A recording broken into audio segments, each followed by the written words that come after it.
Let us understand something about life, because there is nothing that will drive you, there is nothing that gives you passion for greatness, passion for want to be the utmost of what God has ordained for your life, if you are not a person who sits down regularly to take stock of your life, to examine your life, to put your life in proper perspective and check your goals and what you have achieved. One of the reasons people can't pray, you force them to pray, you force them to fast, you force them to serve God, is because they don't sit down once in a while asking themselves, is this where I'm supposed to be?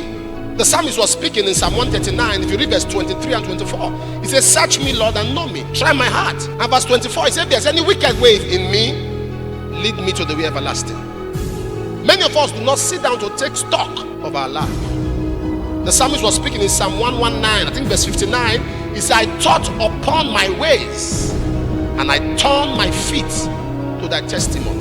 2 Corinthians 13 verse 5 says, examine yourself whether you still be in the faith. In Haggai chapter 1, Haggai 1 verse 5, Haggai 1 verse 7, God said, house of Israel, he said, consider your ways. In Lamentation chapter 3 verse 40, Lamentation 3:40, the word of God repeats the same thing. He says, search and try your ways. So when you do not sit down to take stock of your life, as it were, nothing drives you.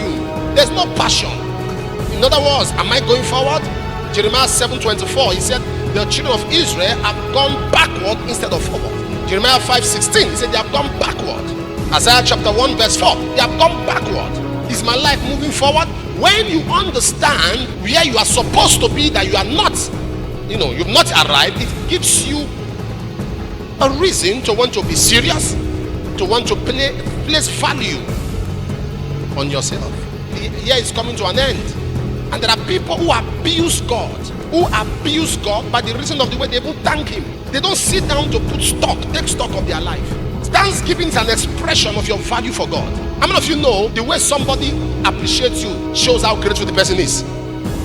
You give somebody something, say thanks, and walks away like you start asking yourself, does it mean that what I did is nothing? I don't know if you're following what I'm saying. So God has done something from January to December, and you come with a tube of yam.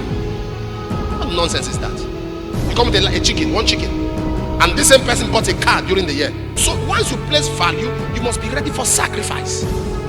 Anything you can't sacrifice for, you don't value. Many of us have to change our mentality, the way we value God. For having been good to us from January to December, you are coming with plantain. If you are going to come with foodstuffs and all of that, it should be an addition to whatever you are coming with monetarily. When somebody says thank you, the person is actually saying, I want more. That's the truth. But to thank God, you come with something very casual, and God looks at you from heaven and says, we'll see next year. I'm waiting for you.